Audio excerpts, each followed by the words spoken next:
guys, so my name is Ashni and I'm a medical student in the US. This video is going to be all about how to choose your medical specialty. I'm just gonna go over some tips and tricks that I wish I knew when I was in medical school that I think would have made this process a lot easier for me. I felt the whole process of choosing your specialty was really stressful and really anxiety inducing. Hopefully what I go over in this video will help someone out there be able to figure out how to choose their specialty if that's something that they're struggling with. And I'm gonna turn my ring light on now because I forgot to. Okay. So the first thing I'm going to talk about is just a quick overview of the kind of exposure that on average most medical students will get to different specialties in medical school. So the first 2 years of medical school, you're mostly just studying for exams, learning all your medical knowledge, but not in a very practical way, in a very theoretical way. You're just like attending lectures, online lectures, studying for your boards. That's like pretty much it. When you do have the clinical exposure, it's either through volunteering experiences or shadowing experiences that you choose to do, or occasionally it will be required by your medical school, but not too much clinical exposure unless you really seek it out or unless your school is really proactive with that stuff. And then your 3rd and 4th year medical school, that's when you're really rotating through the hospital. Most schools require you to do certain rotations. So in your 3rd year, you will probably rotate through internal medicine, surgery, OBGYN, pediatrics, psychiatry, and family medicine. That's what my school had us rotate through. And then a lot of schools also require you to do a neurology rotation, and some schools also require you to do an emergency medicine rotation. For my school, we did emergency medicine in our 4th year and we didn't have to do neurology. And once you're done with your 3rd year, you have some time before your residency applications, which are due your 4th year, to kind of pick and choose what rotations you want to do. During this time, that's when you're doing these rotations in order to get letters of recommendation from doctors in that field for residency for the field you want to apply to. There is some time to experiment, and if you've never rotated through something, you can rotate through that beginning in your 4th year if you're considering pursuing it further. The first thing that I would suggest, and which has also been suggested to me by a bunch of medical school advisors, is to try to shadow as early as you can to gain exposure to the different fields of medicine. It's really easy to tell someone, oh, make sure you shadow, but for someone who has so much on their plate and is really busy, it can be difficult. If I were to make this advice a little bit more doable, keeping in mind that med students are busy and stressed with all this other stuff they have to deal with, I would recommend shadowing things that you think that you're interested in, so that way shadowing is like a more enjoyable experience for you. And then I would also recommend shadowing things that you know that you're not going to get much exposure to in your 3rd year. So for example, a lot of students aren't going to get a lot of exposure to radiology, anesthesia, ophthalmology, ENT, and dermatology. So those are some things I would recommend shadowing in early if you're interested in, so that way you don't have to, wait till your 4th year to get those experiences. And then I would also recommend shadowing things that are typically more competitive, so that way you have time to build up your resume to apply to a more competitive specialty. The second thing that I would advise medical students is in their 3rd year to go in with an open mind, because you might think that you want to do one specialty, and then I know a lot of people who just completely changed their mind and decided to do something they had never even considered that they would like. And so if you go into your rotations with a good attitude, with an open mind, and just trying to gain as much exposure to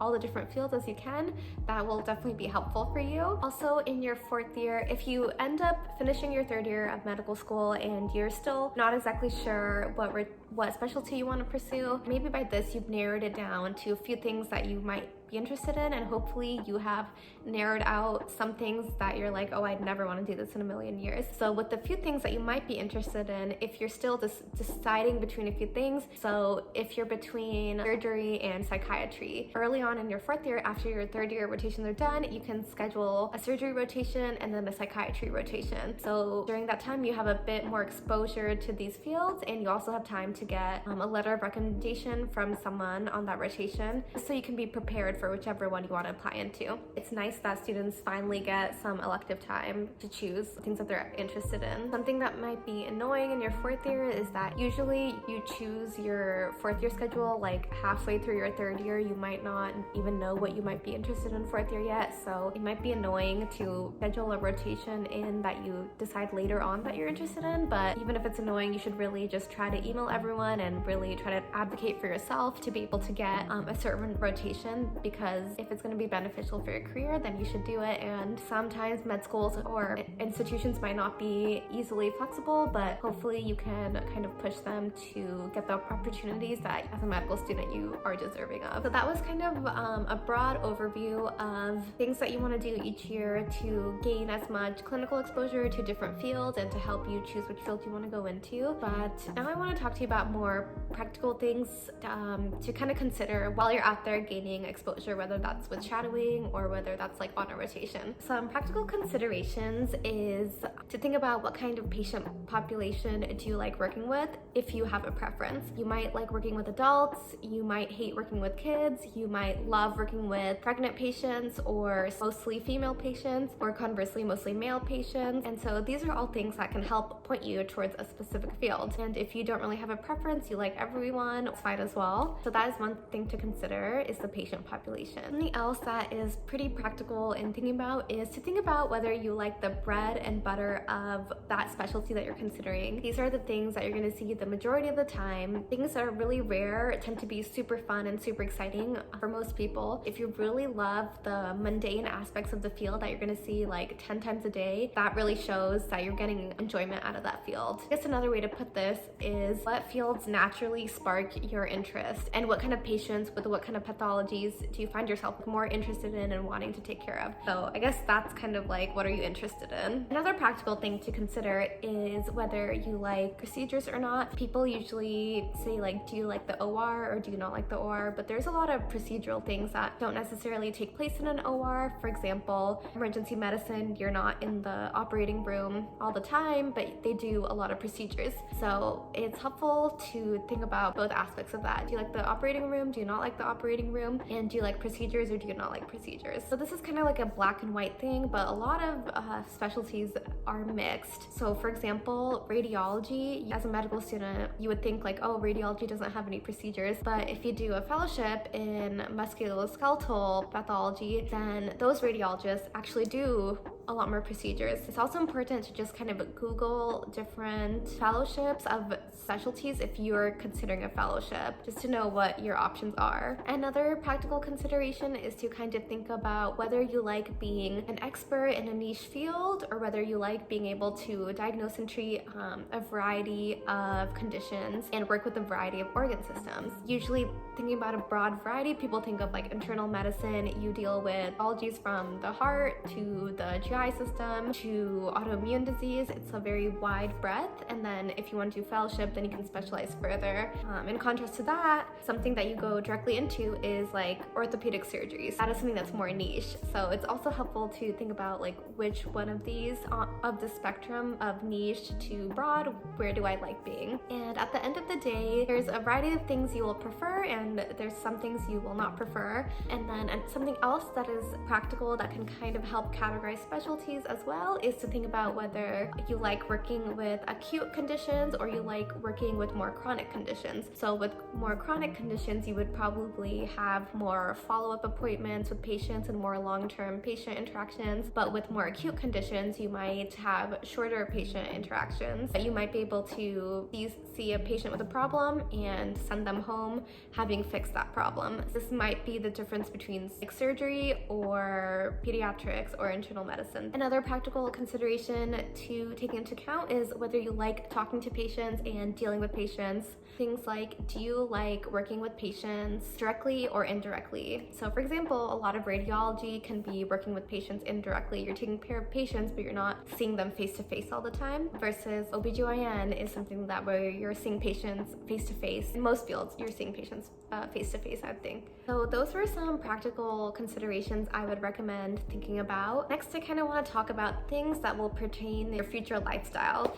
So this includes how many hours you work, like how much money you will be making, or the average amount that most people in that job will make. I know a lot of people say medicine is a calling, but at the end of the day, it is also your job. And with any job, you want to think about how much you're compensated and your work-life balance. I think a lot of times in medicine, people frown on even saying those words or even considering that. My personal opinion is that it's an important part in choosing a career, and you shouldn't feel bad thinking about these things. Physician salaries can be impacted by a lot of things that are not just the specialty they choose. It can also be impacted by the location that they work in, so rural versus like a urban environment. And there's a huge range from person to person depending on how much they work, but on average, a neurosurgeon is going to make more money than a pediatric physician. So it's just something to like make sure that you're aware of when you're going into it. When thinking about lifestyle, what I've been told by someone who was a pediatric surgeon, she told me that whatever lifestyle you want down the road, you can make that work. But however, you might not be able to have any lifestyle that you want during residency. Residency can be from 3 years to 7+ years long. So I think it's important to consider your lifestyle career-wise, but also during residency. If, maybe you're planning on expanding your family during residency, maybe you have kids. So I think it's important to consider the amount of hours you're working and what kind of toll that is going to have on your lifestyle. Another thing that people say is that residency is going to be hard no matter what. And while I definitely do believe that's true, I think that there is going to be a difference between how hard a surgical residency is to how hard a psychiatry residency is. I think it's completely valid for medical students to take into consideration what lifestyle they're okay with and what they're willing to sacrifice during residency and later on during their careers in order to have a lifestyle that fits their needs. So I kind of went over a lot of different things that I recommend medical students think about. When I was in that position, I feel like it's really hard to, sometimes you don't get a chance you're so busy with the rotations and exams and whatever else life is throwing at you that you don't really get time to sit down and think about all these things to consider. So I really recommend journaling about it. Personally, I found that really helpful, just writing out the answers to some of these things. And if there were 2 specialties I was debating between, just writing out a pros and cons list or writing out how I feel like my values align with the values of that specialty. And yeah, I just found that really helpful. So if you're feeling stuck and really confused, sometimes it helps to get it down on paper or to just type it into a Word document. Something else that I would really recommend is talking to physicians in the field that you're interested in or fields you're looking into to get more information about those fields and ask them whatever questions you want, because this is a decision that's important. It's something that you're going to be doing for a long time. So make sure you ask those physicians, like, what does your day-to-day look like?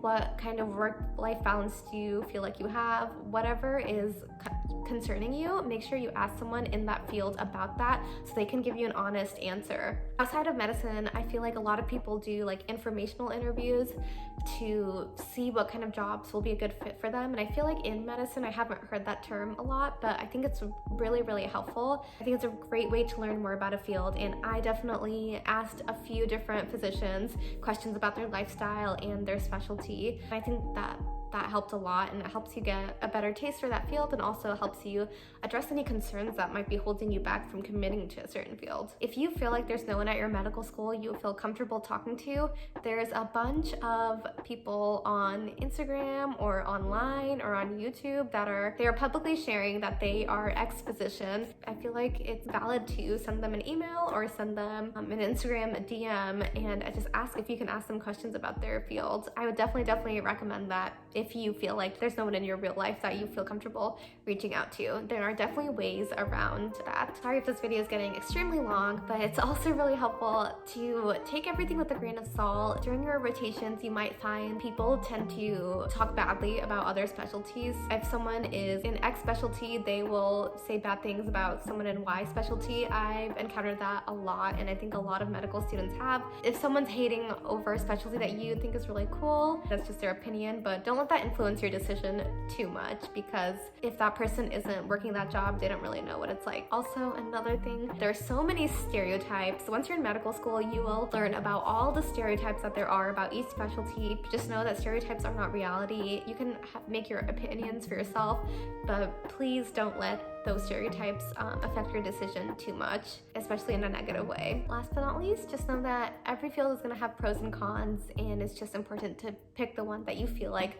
best fits you. I feel like this can be a really stressful decision, and for me, I remember feeling so overwhelmed and so stressed out with this, but I hope some part of this video was a little bit helpful if you're struggling with this. You know, there's so many people ahead of you who had to make this decision, who made the decision, so you'll come to the conclusion that is great for you. So good luck in choosing your specialty. It's really exciting, and just know everything happens for a reason. Everything will be fine. So anyway, I hope this was helpful. Okay, thanks guys. Thanks for watching. Bye.